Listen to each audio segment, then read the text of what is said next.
Congratulations on the podcast. That's Thank amazing. you. Thank you. It's been really fun. It's been a learning experience for sure. As you know, probably with starting any sort of like new project or your book, which obviously we're going to talk about, you learn a lot about yourself through talking to other people too. I feel like I have spent more time in the sort of like student seat than I have in like driving any of these conversations. I'm always just like, Yeah. keep talking. But anyway, it's so good to see you. It has been, when was it, like 2019? I think it was 18. I think it was the first season, right? It was season one. It was season one. Yeah. So that was 2018 of A Million Little Things. Yeah. And have we met only that time when you came to visit in Vancouver and we went out? We went dancing. Yeah. I think that's the only time. I know. And yet I feel like I know you just because of all the connections to the group. It's so funny. Allison's birthday was Saturday. And so I saw a lot of your cast over at their house. But I'm just excited. I have a lot of questions. But first off, how are you? I'm good. I'm really good. It's beautiful here. It's Labor Day. We're going to go on a boat after this. So are you really? Yeah. Oh, how fun. Where are you? I'm in Connecticut. Okay, got it. I knew in you Westport. Do you know Westport? I know a little bit. Yeah, but I know Westport. I know around there. Well, the show obviously is wrapped up this year, but I feel like you were like, well, okay, let's start at the very beginning. First off, that night that we went out was so much fun. We were talking about it the other night. We went and like saw a band, and then we went dancing, and then I Irish goodbyed. And apparently that didn't, a couple of people were not happy about it because I was like, oh, I just do that. So nobody feels like they have to. I do that all the time. I think it's the best thing to do because then you don't ruin the fun for everybody else. And they're like, oh, I'm going to go too. And you just go. No, I like that. Irish goodbyes are the best. That's the only goodbye. I'm with you. I was like, wait, I don't want to stop the party. I'm going to sneak out. I'm going to sneak out. It's actually a generous thing you're doing to everybody. Thank you. Yes. Thank you. I agree. How dare they be unhappy? Yes, I know. I feel like it is. It is a more generous. You're not asking people to take time away from their fun to say goodbye to you. Anyway, so I Irish goodbye, and I haven't seen you since until right now. Yes. But I'm so excited that you are here. Your book, I think, ties in so smooth, like seamlessly to this whole idea I'm even talking about on this podcast. So the questions will naturally just, I think, come in that. So first off, let's talk about your book. Okay. You have a new book coming out on October 10th. Yes. Called Self-ish. Yes. Tell us about it. So it's a workbook. So it has 8 exercises, and it's for you. It's self-reflection exercises. And so it's for you to fill out and doodle and do whatever you want to do with it and learn about yourself, hopefully. But the whole reason it came about was because I created this tool for myself 5 years ago. I call it a playbook, and it's actually just an album in my photos, but in it are all the things I come across that either inspire me or help me. So like, if you read a book, yesterday I was just with this young actress and she was like, oh, I just read Atomic Habits. I love it. And I was just talking about this book with somebody. That's so funny. Literally. Yes. We all have those experiences where you're reading a book and you're like, oh my God, I love this. I'm going to remember this forever. Yeah. And you don't.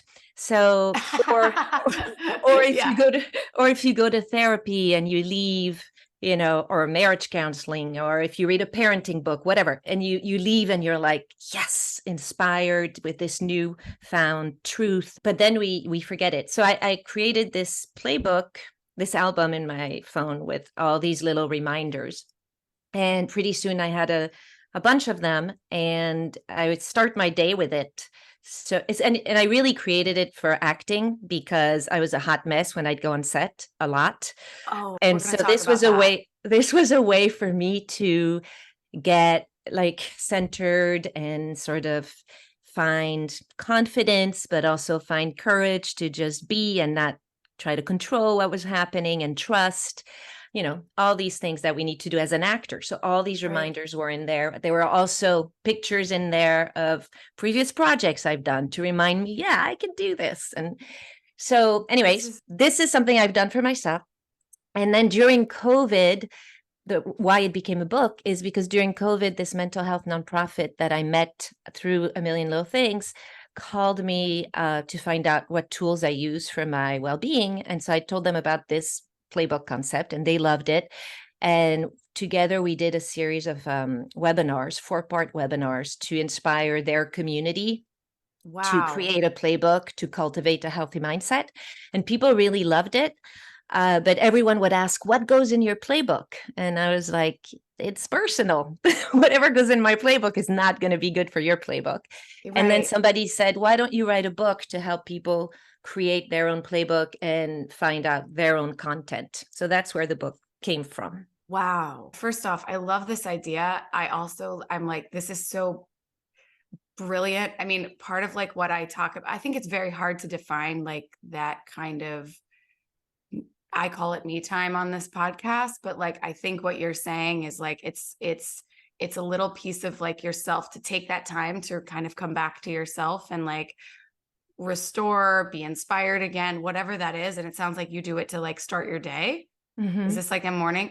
Either start the day or in the middle of the day when I, like. Or whenever. Yeah. Yeah. Before doing this podcast. And I'm like, fuck, I'm doing a podcast with Maggie. Let me look at my playbook. Oh my God. I'm like, I want this playbook. First off, this is like, okay, because I feel like my number one thing is you're describing this. It's say like therapy, or, you'll just come across like an Instagram quote or something. And it's like, oh, I want to remember this. And I don't always like screenshot it. I don't always save it. But to have a reminder to be like, oh, I'm going to put this in the album. I'm going to put this in my playbook. I'm going to put this somewhere that I can go look at it every single day to like remind myself of like the things that inspire me. And then also the things that remind me of me. Like you putting your old, like an old job, like a job from the past. Milestones that you're proud of. Yeah. Yes. Well, okay. So I want to say like what inspired the book, but I'm going to ask maybe an even bigger question. So one of the things I like asking people on here is about like a moment of impact in your life, or let's say for you, this book, whatever it is, when you're working, you said you were like a hot mess. How did you come to even know this part of yourself? Like, was there something, or you can speak to any part, but I always talk about it. Like for me, I talk about my dog passed away like a year and a half ago. We have these markers throughout our life. Where, Frank? Oh no, Peanut. Frank was 2018. Frank was right at the beginning of A Million Little Things. Yeah. Oh, I'm sorry. You lost another dog. Sorry. Thank you. It's okay. But I'm bringing it up more as like, I feel like we have these moments in our lives, and a lot of them can be of pure joy. I know you have kids. A lot of people talk about their kids being born, but most of the time when I ask people this question, that kind of threw them into a space in their life where they had to the whole direction changed.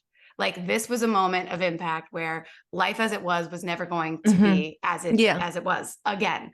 And it usually comes off of something not so great happening, or something really intense happening. And so I'm curious if like any of that, what that or one of those may be for you, and also if that is what sort of led you to know this part of yourself to say like, hey, I need a place I can go for 5 minutes, in a playbook, a thing to revisit and come back to myself. How did you get to know this part of yourself? And was there a moment of impact, or what is a moment of impact that changed the course of your life, like a direction in your life? Yeah, it came out of necessity, like you said, because I was, and it was almost a 2-year period, but it started, strangely enough, when my career started getting better, like when I booked my first lead role in a studio movie. It was 10 years into my career. And before that, like I played college golf. I like to think I'm a competitor and I'm strong. But I love that. also, obviously, I'm, like everybody else, I'm vulnerable and not confident. But I've always been able, up to that point, I was always able to snap out of the doubt by sort of talking to myself, like, come on, you piece of shit, get it together. And, Oof. but then That's so there I nice. was. We're so nice to ourselves, aren't we, Isn't when we that talk nice? to ourselves? The Yeah. fuck are you doing, Maggie? What the fuck are you Yeah, doing right exactly. now? Anyway, go Fuck ahead. Yes. me. I mean, Yeah. on set, sometimes I'll be like, "Fuck me," but there I was on this huge movie with Paul Rudd and Steve Carell, and Jay Roach, the director, was really so excited to have me and saying all these things, and I felt like I didn't belong, like I wasn't good enough, that I didn't fit in, and I was worried. I went to really people pleasing and trying to make sure that I would fit in. And so I almost forgot how to I forgot how to trust myself, how to believe that I could bring something unique to the part, and I Mm, was just playing it safe. And not only I think did it impact my performance, but it really impacted how I felt and how I connected with people. I really isolated myself. It was not a good experience for me. wow. It was great working with these people, but inside I was dying. Well, do you think it was because it was Yeah. because it was a major film, because it was this new kind of area you were stepping into that Mhm. suddenly kicked It was up? a new environment. I'd Yeah. never been in it.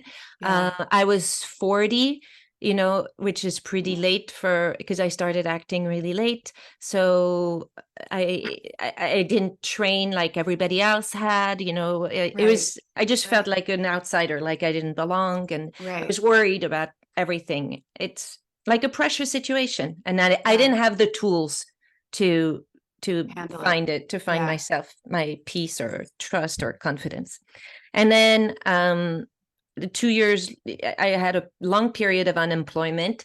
And then a couple of years later, I had another job, another movie, and a big movie again. It was The Summer Bomb, but it was The with Ryan. summer bomb. Oh my It God, was. no. It was, but it was with Ryan Reynolds, Kevin Bacon, and Jeff Bridges. And I had gone through a great auditioning process where I What a brought it, cast. Yeah. and yeah, and the callback, and it felt good. And then as soon as I got on set again, the same inner dialogue, like the self-talk was just really toxic. And my heart was beating out of my chest, my legs were shaking, and I was like, this sucks. And I'm embarrassed about this because I was never like a self-help person. Right. I was Right. like, Yeah. self-help books, please. But I was commuting from New York to Boston, and I saw at the bookstore a book by Deepak Chopra called The Mhm, Seven Spiritual Laws of Success. And mhm, something made me buy it. And I called my husband after, and I was like, "Oh my God, I just read this book. It's going to change my life." mhm. And I'm a bit of a nerd, so I went to the bookstore and got some flashcards, and I like wrote the takeaways on flashcards. And throughout Wow. the whole movie, every morning I'd wake up and I'd look at these, you know, principles, which were really helping me have intention and focus for the day. And it was about giving and trusting and all these things that you end up reading about once you start learning about yourself. And it Right. really impacted the whole shoot. And then I forgot about it because the movie ended. But that was the point where it really the starting point for me, where I got curious and started reading a lot of books and listening to podcasts and people's Mhm. stories and what helped them, and started meditating and journaling and blah blah blah. And then I was like, okay, I'm not remembering so much of this stuff, and I keep getting stuck with the same old Yeah. unsupportive thoughts. And then the idea, it was actually my husband's idea, but the idea of creating a playbook, he had the idea, and I was like, this is genius. I love this so much. So this book actually came out of your own kind of your own this was you're documenting like your own discovery, self-discovery of like, oh, I went through this thing. I had to learn this about myself, but I was forgetting it. or, you know, as we do, we get into life, we get into days go by, and we're like, oh, that practice that I wanted to start, that thing that I wanted to do, that 5 minutes. It's like so hard to just take the 5 minutes to do something. You were like, I need what's the word I'm looking for? Not a Repository. Yes, but A ritual. Ritual. Thank you. That is the word I'm looking for. Yeah. But look at the French girl bringing the word to the mirror. Thank you. Thank you. I'm going to call you from now on. I'm going to be like, this never happens. This person I go to. No, it's good. I'm always the one who's like, how do you say, No, okay. This was actually that's actually very funny, but you knew exactly what I was, yes, exactly what I was a trying ritual to get to. Yes. I was saying habit, but I sometimes feel like habit can have a little bit of the word can have a little like presence, almost like removed from it, like that you can almost, a habit you can almost do mindlessly at a certain point. Whereas like, I feel like a ritual, it's the complete opposite. Like you're completely present in a ritual versus, I don't know if that's true or not, but that's how I feel the word, the word. That sounds to me too, like there's more intention, you're more intention. Intentional about it. And it's these little things that we do. It's a small thing, a ritual, like it can just be a small habit, but it has a big impact. Maybe that's also attached to that. I mean, I think that's sort of what you're doing, because I feel like a playbook, I feel like something that is tangible as well makes you, it focuses your senses. It does all of that in a way that like that you almost have to be present in the moment when you're doing it. So your husband says to you, like, you should come up with a playbook, a workbook. Well, no, he was like, what if there was an app where we could put all this stuff, the stuff you hear, the stuff you read, the stuff, whatever. And I was like, ooh, great. Well, yeah, let's try to do an app, which I am working on building the app. But I was like, in the meantime, I can just create it. Give me what your takeaways are, and I can create it for you in your iPhone in your album. Right. And what's really cool is that, so, if you have, it's all these little, like you said, you will see something on Instagram, but then you'll read a book. And so I like the analogy of the grandmother's quilt, how they made the quilts with like pieces of fabric that come from all different parts of your life. Yeah. And because of the way because they're stitched together, all of a sudden this quilt now takes on a new meaning of itself, and it has a whole story, your story, and it's unique to you. And that's what kind of happens when you have a place to put all your own things from, maybe you listen to a meditation app and you're like, oh, I love this. So you just grab from all these different places. Yeah. But the book Selfish is just came about through Give an Hour, the mental health nonprofit that I'm an ambassador for. And they, because they're the ones, who brought this concept out into the world. And so we created this workbook together, and their intention is to use it also. They work with communities in the United States. Like they were in Uvalde in Texas, people who are survivors of mass shootings, or also victims of the opioid crisis. And so their idea is to bring this book as one of the tools that people can use too. How beautiful. It's amazing, because I feel like it's taken a life of its own, and hopefully it can help some. But I'm so moved by the fact that, like, but it's one thing to sort of take what you've learned and your experience and put it into this book form and share it with the world. But when the intention behind it, I feel like, is to help people, when the intention is so good and so pure. And so that to me, like, I'm not surprised at all that it's already like that Give an Hour, they're already taking it as one of their tools to go. I feel like you infuse, when we do things with the right intention, and a good intention of helping, of a bigger thing, that it naturally, to put my woo-woo hat on, but I feel like the universe in a way kind of swoops in. Like, it's like all you have to do is like open the door a little bit and start to walk through it. And then there's just this whole massive, I call them angels. I don't know, everybody who comes in to help. So I'm Mhm. not surprised that your book has already taken on a life of its own.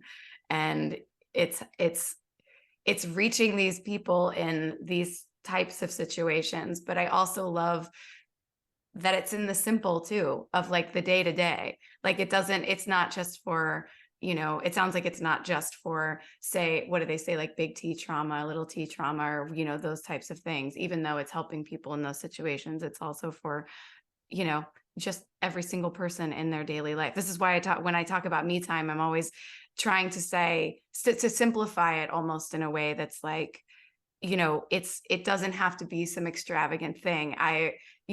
Taking a trip alone somewhere, going on a retreat, those are amazing things that, if you're lucky enough to be able to do them, but it can just be as simple as 5 minutes of doing something that restores you to yourself in some, Yeah. And when yeah. you do go on your trips, I think there's many ways, like what I hear when I hear me time is how do Mhm. you connect back to your core and you just feel like in alignment. Alignment. Yeah. Alignment. Yes, exactly. We're in alignment. Alignment, peace, Right. present. You're just like centered. You're connected to who you are. And that can be taking a trip. It can be, my happy place is on top of a horse. But Same. Oh really? my God. What? Yes.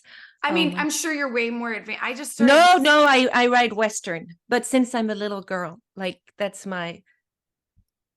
Oh my God. I get, okay. Well, then we almost should do another podcast just to talk about horses. So I grew up in Kentucky, but the last 2 years, I have started just horseback riding lessons. I am not Oh. great, but over a period of time, a long time, I mean, it's like 10 years ago, I discovered, I was sort of going through my own thing, and I was doing this kind of intense therapy, like couple of days thing. And I noticed they had horses at this place I was at, and they were like, anytime I felt like I was a bit offline, I didn't know this about myself before this moment, but I'd be like, can I just go like stand with the horses for a second, or go be with the horses for a second? And I was completely jolted back into like presence and reality and softness, and like, so You like into you into and like you. yes. So I Exactly. have pictures of me on horseback in my playbook because that grounds me and there is science behind all of this because I've spoken to people, psychologists and all of that, and because there are words in your playbook, but also photos from your own life that you connect to those moments emotionally. And when we connect emotionally, we're more impacted. We also remember better. So it's like if you take a new takeaway next to a picture of something that's familiar with you, you're more apt to remember what's next to it. 100%. Yeah. And Um, I feel you would really like the exercises in the oh, playbook. I'm all in. Like, I can't wait for this book to come out. I'm like, this is right up my alley. So, and this is interesting because I think that, like, I'm so excited to read and use your book myself, because I think that sometimes, and even though I'm doing a whole podcast about people taking me time or defining what that is for them, and then I want to get into that with you as well, but that I still struggle with just the simple, like the 5 minute, whether that's like the gratitude, meditation in the morning, or sitting with the thing, any of that journaling. The practice of it, that's why I'm saying something tangible, something almost to like go to, versus me just saying, Maggie, let's take 10 minutes and sit here and come back to yourself. Like, to have an actual guide, Mhm. I feel like is invaluable, especially to get into the practice of doing it, which I think is so important. I mean, well, okay. So let's talk about me time. I want to talk to you about your me time. And, you have kids, you said. you're an author, you're riding horses, you're an actress, you work constantly. What does me time kind of look like and feel like to you? What do you do on a daily basis to kind of find it? And like, how it sounds like you're very aware of like doing that for yourself. And so I'd also ask, especially with having kids and the schedule that you have, how you find time to do that for yourself. Yeah, I think I have a routine in the morning, and it started, after in my 40s when I learned new practices and started with meditation. I first did guided meditation, but then it would just be, when do I do it? And it wasn't consistent. And then I learned how to do TM, so transcendental meditation. And so that really helped me make it a habit, because it's like first thing in the morning and then in the afternoon, find the time that works for you. And that made a huge difference in my life, especially over the years. Like when I look back, I'm like, wow, this really, because now sometimes I won't do it in the afternoon. And then I'm more aware of how I get more prickly, more reactive, more impatient, more judgy, like all these things that we all have. If I take more me, like you call it me time, and I do the practices that help me, I'm less apt to be all these things. Yes. But every morning, what I do is I meditate, I have my cup of coffee, I go through my playbook, which is just basically a slideshow with music. So instead of turning your phone on and looking at the news, it's like 3 minutes of this. And because there's music also, I'm like, yes. And then I don't look at my phone for, an hour. And I also do a 5-minute journal, which is, sure you've heard of it, which is you start your day with it and you end your day with it. What it is you come up with 3 things that you're grateful for. What would make the day great? So like 3 intentions, things that you can control. And then at night you look back and you're like, what was great today? Right. And I've been doing that for 8 years. And it's quite amazing when you have a shitty, few days in a row and you're sort of forced to find great things that happen throughout the day. And then it trains your mind to find these things. And it sounds so silly, but it makes a difference. It just helps you focus on what's positive, and that helps you feel better. When we think about different things, we feel better. And it doesn't mean to not think of the things that suck, but it's just also being aware of what's good in your life. And being aware when those thoughts creep in too.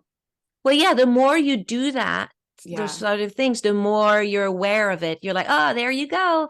And it's not about eliminating those things, but it's like, all right, hi, yeah, I got you. And hopefully, and having something to redirect your focus. Right. And then I read a page of the Daily Stoic. I don't know if you know this. Oh, yeah, of course. Yeah. So that's on my coffee table. So all that I do while I'm drinking coffee. I love this. This is like, you're a master. No, I'm definitely not. I'm a work in progress. I understand. I do understand, but I knew you were going to say that, but I also like, that right there, every single thing you said just like calmed my whole, like myself down. I was like, oh, the 5-minute journal. I forgot about the 5-minute journal. It's so 5 minutes but it really is just 5 minutes. Like, and yet it's so hard once you're in the practice of it, this is what I love about the inspiration prompted by like your play. Okay. So explain the playbook. So you have a playbook, but you also have, it's gathering these things that you find inspiring on a daily basis, or a quote somebody said, and then do you like record it into the book? The workbook has 8 exercises that will help you create the content for your playbook. One of the exercises, gathering, remembering those things that you come across. So like I call it, what are your pearls of wisdom? But the first one is, what are your greatest achievements? And it just, and greatest achievements is, the great things that you've done that you're proud of, but also moments where actually that were really hard and you didn't think you were going to get through. And then you pulled it off, or moments where you've helped somebody. So there's like really, there are big questions, but it's small, it's gradual. There's just prompts that guide you step by step. And at the end of the exercise, so you're just writing, self-reflecting. And then at the end, there's what is the point of the exercise, and with sort of a science behind it. So why the value in this exercise? All the exercises are built to help you be more to build resilience over time, to revive your confidence, and get clarity of where you want to go, like the type of life you want to live, who you want to be, but also what's in your way. There's an exercise about your self-talk. So it will walk you through what are some situations that trigger you. And then, so that's the workbook is these exercises. And by the way, my story is very small in it. But then each exercise is introduced by a story from a given hour ambassador. So there's stories of, there's a documentarian who's been sober for 25 years, I think. It's an amazing story. A veteran who has PTSD, and he healed through poetry.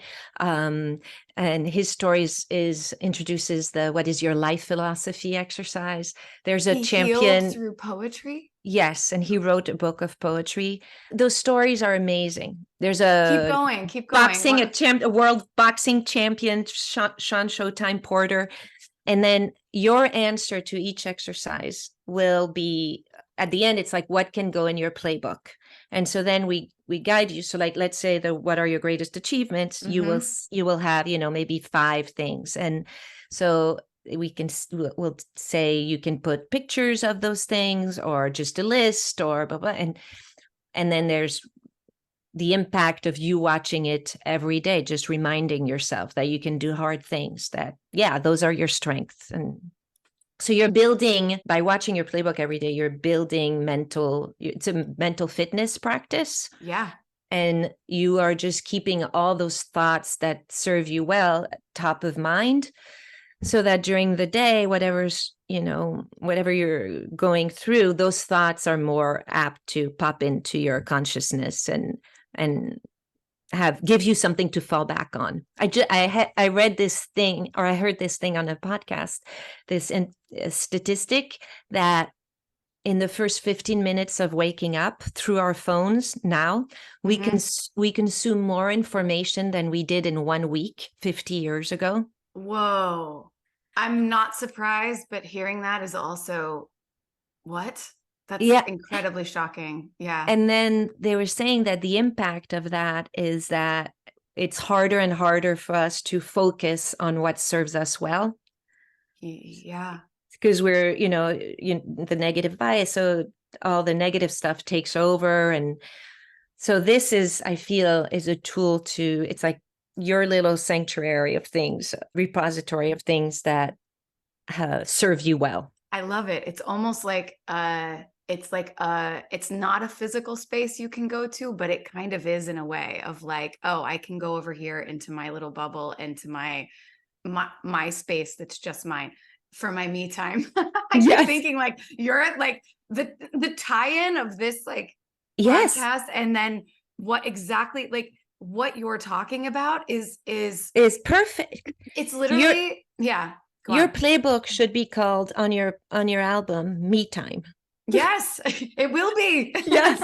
Or Maggie Time, which is funny. How I came up with the title of Me Time is I do a lot of things alone, like almost sometimes probably too much, where I'll like almost isolate. So like, it's funny because I'll travel alone. I eat alone. I just do a lot of things alone. I do too. I need it.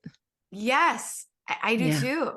And I love it. So, well, this is a really personal question, but like, in a relationship, in a family, in how, for you, are you just like, hey, I'm out, like I need to go have a little time for myself? Like, how do you kind of set boundaries and ask for that in a way that is not, what am I trying to say? Yeah. I think sometimes it's not being a dick. Thank you.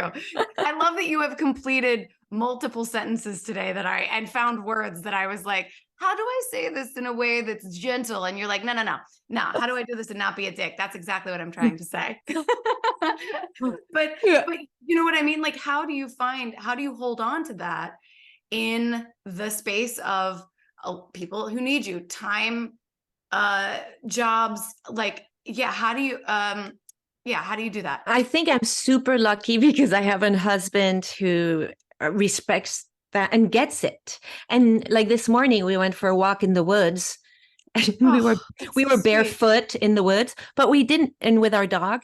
But we talked at the beginning, and then we went for like a long time, just walking almost separately each. And it wasn't bad. It was great. Like I think we were both just taking it in, and so I can be with him also and recharge because That's we're not beautiful. Yeah, I feel like we can be silent together.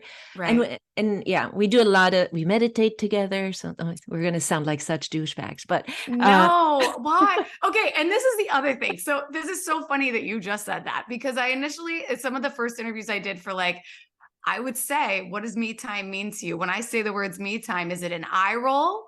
Yeah. Because there's a little bit of this now, like hashtag self-care thing that has happened. Of course. That we're it's all so cheesy like, to talk about this shit. Yes, it is. And yet the meaning behind all of it is still really good. It's just that we've like we've given it this other meaning. I don't even know how it happened or when it turned this kind of like douche you just said, or like, I don't know why it became that, but I hear that you're like, we meditate together. I'm like, that's incredible. That's amazing. That's beautiful. But I also understand what you're saying, that you almost have this moment of being like, you have to give like the caveat, or that like, I know we're going to sound like that couple now, but like, this is what we do. But isn't that what we want? Isn't that, this is a good thing. Whatever works for you. I mean, we're all like figuring it out. And I think that connotation, like all that people, I met somebody recently and they were like, oh yeah, we went to this, Miraval, the resort. Oh yeah. And I was like, I know what it is. How was it? And it's all that shit.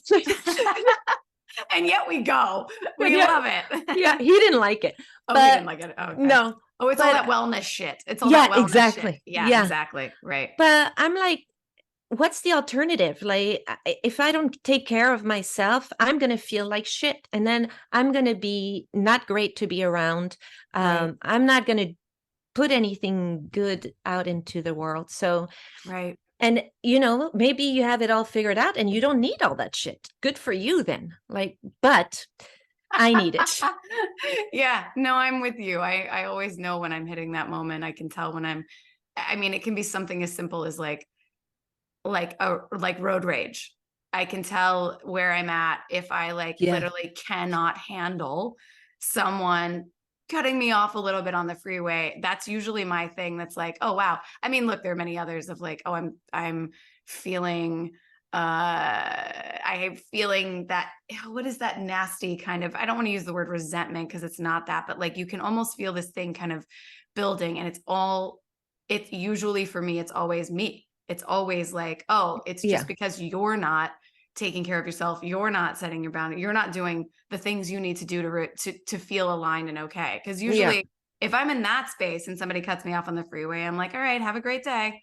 Exactly. Yeah. And to come back to your question about how do you take this space for yourself, being a wife and a mom? And actually just being a busy person. I don't even want to like put it in that category, but knowing that you have the life that you have and that many people around you and people who need you, like, yes. How do you say like, this is my time now. This moment is my time that I'm going to take. Well, and my kids are older now, so it's a lot easier to do that. But when they were younger, for me, a lot of that rejuvenating time came through work, actually, because that was a time where I felt I could be like when I was in mommy mode, I was, I had to be structured and organized and not and it was very hard for me to be creative. and playful even, which I am. I'm a playful, You're I so like to fun. play. I'm a kid, like Yeah. that. All of a sudden I would, the minutia of the daily responsibilities would take over, and work, whenever I would go work, either even preparing for an audition, would help me connect to that side of Oh, me, wow. the Yeah. creative. But early, and also going to things alone, either it was going to a museum and just taking the art in, or reading a book.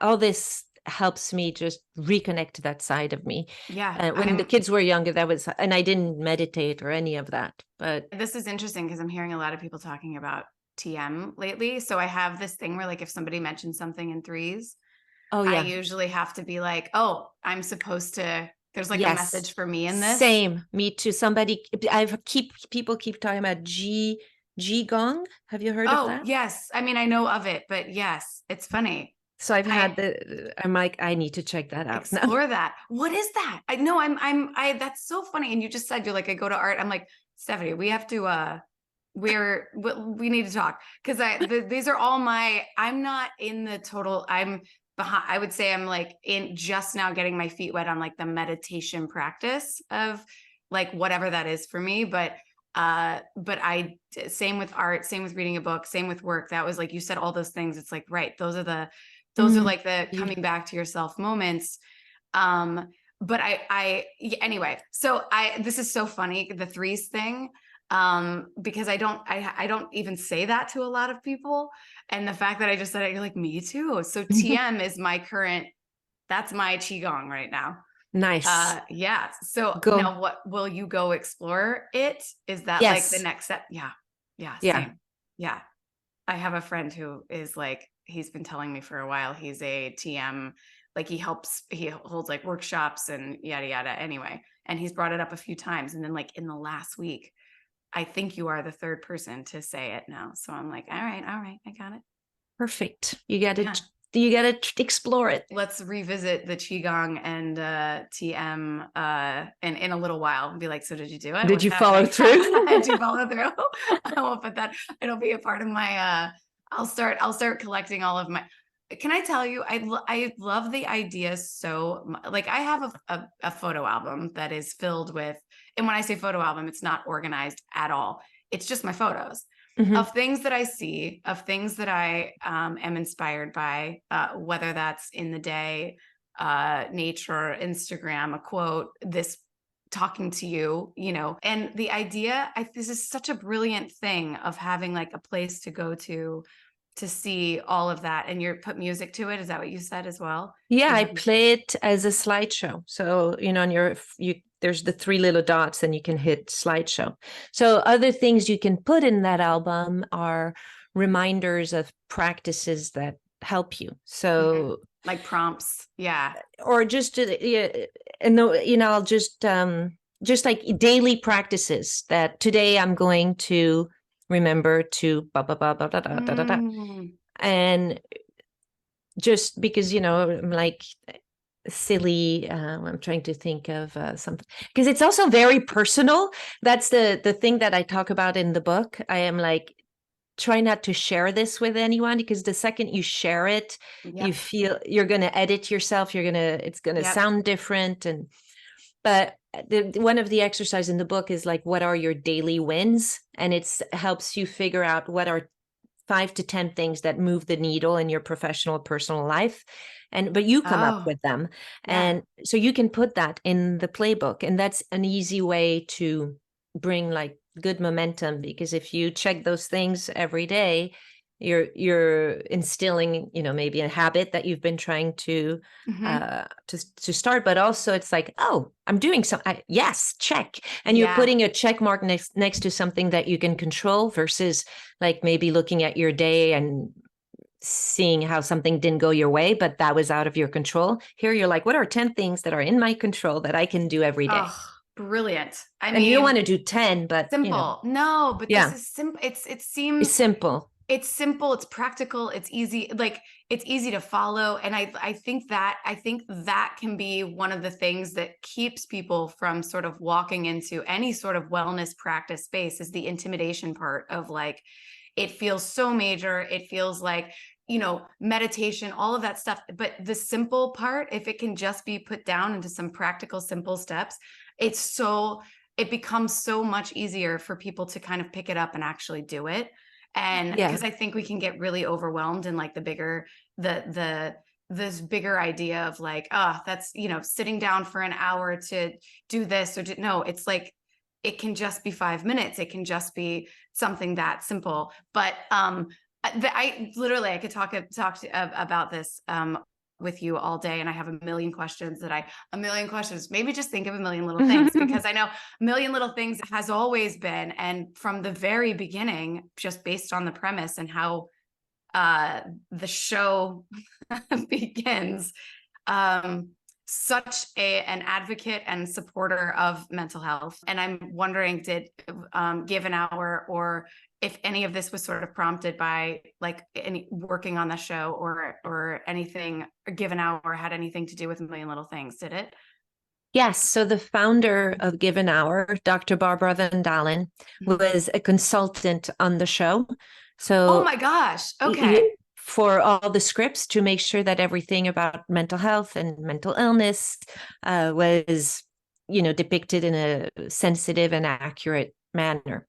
And she came to Vancouver once on set, and so I met her, and we had the best conversation. And then I met her in New York City, and I'm still in touch with her. She works a lot with directors in Hollywood to make sure that mental health is depicted in a good way, and that it helps eliminate the stigma around it. And, yeah.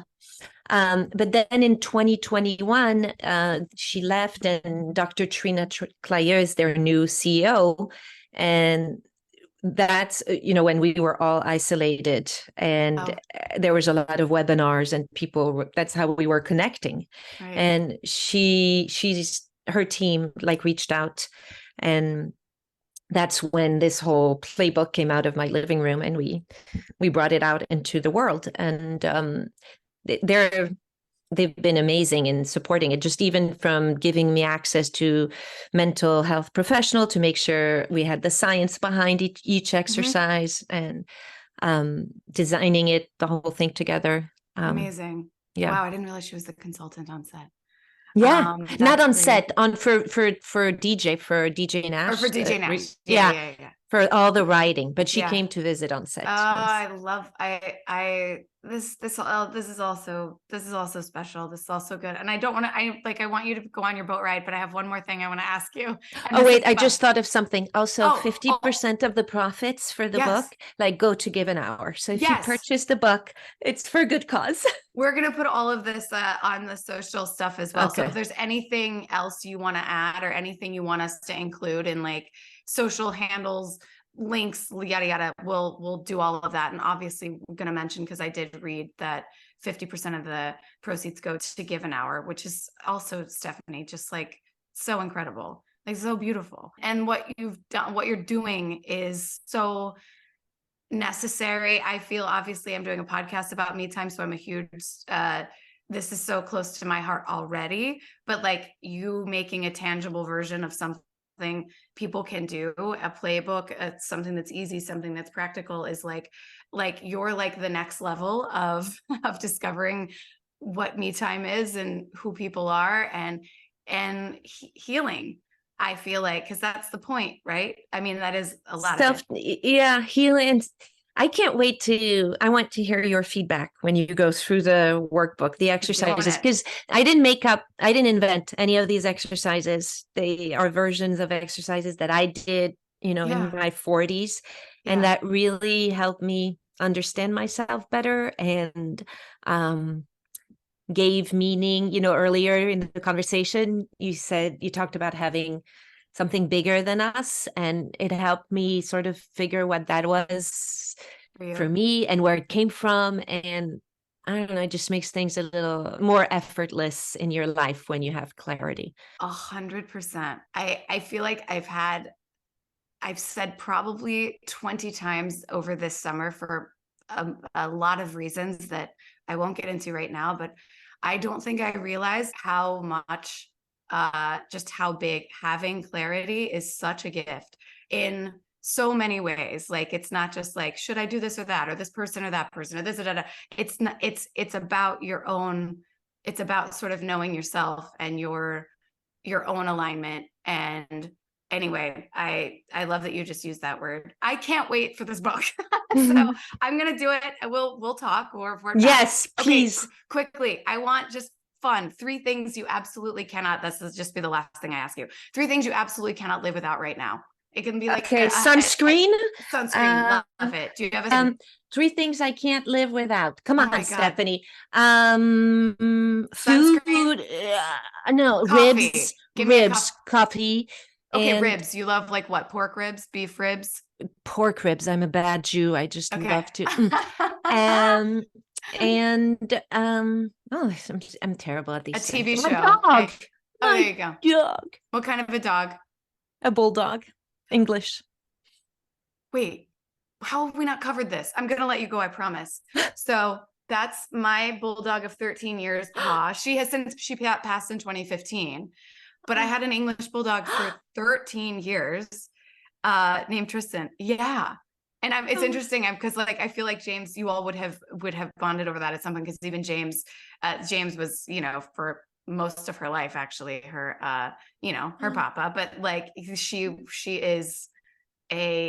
I'm They're the best. Once you have a bulldog, I feel like there is a thing with bulldog owners that were Yeah. like, oh yeah, you were like, how good it is, right? You know yeah, how good it is.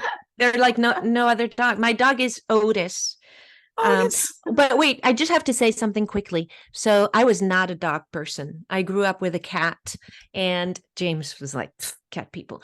And being on a million little things, everybody's a dog person. And Yes. so I grew to be more of a dog person. But I'm just going to tie it back to the book, not in a selfish manner, but this is an interesting thing. One of the exercise is called "What is your impossible future?" And it's really cool. It's just about you imagining your impossible future. There's no obstacles, nothing, and you just right away. And perfect world. Yeah. Perfect world. And I was given this exercise by my therapist when I was 30. And in it, I described all this stuff, and I'm in the house, which I've never lived in a house. And then there was dog hair in front of the fireplace. And I wrote in the impossible future, I'm like, dog hair? What the fuck? I don't even like dogs. And now we have this like house, and there's dog hair, and I'm a dog mama. Wait, you wrote dog hair? Yes. Because I was, when you write, when you free, you just visions, things. Yeah. Yes, this is so you weren't a dog person, you wrote dog hair, and here you are in the future, not a dog person, never gonna have a dog, with a dog, and probably knowing a bulldog, you got a lot of dog hair. Oh yeah, I love him. That's you fully. That's all right. I mean, that's a whole other episode. You got to come back. So when your book comes out, I want to go through the things, and I want to talk to you about it, but also the idea that you just brought up around that sort of, I think there is a mental image, pen to paper. Like, I know people talk vision boards, I know people talk intention, and I know, but there's something in that.